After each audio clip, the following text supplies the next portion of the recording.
Hello, my name is Tyler Clark,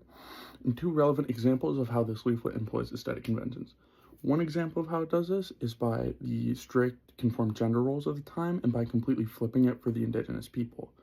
As women build the houses in the indigenous society and are the head of the family and quote-unquote wearing the pants in the relationship, and the men seem to be secondary to their wives.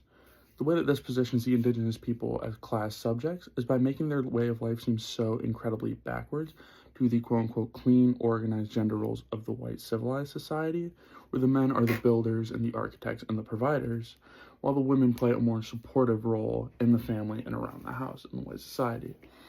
This is putting the indigenous people as lower than the white people, as this makes the indigenous men seem as weak and obedient and incapable, as their wives are the ones providing for them. A second relevant example of an aesthetic convention is the convention of the noble savage, and how much closer to nature that the indigenous people are, and how in turn this makes them physically superior to the white man, as they are described as the greatest long-distance runners in the world. Now, while at first this may seem like putting them above the white citizens in society, when you step back and take a broader look at it, it is more so demeaning to them,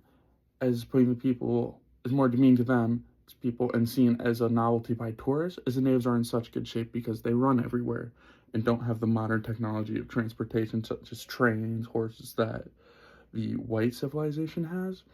And so, while yes, it is they are physically superior and shown that, it is more so seen as just a novelty for the white citizens to look at, such as watching sports. It is entertaining to them. It is not more so a actual stroke of confidence and belief of superiority from the white people.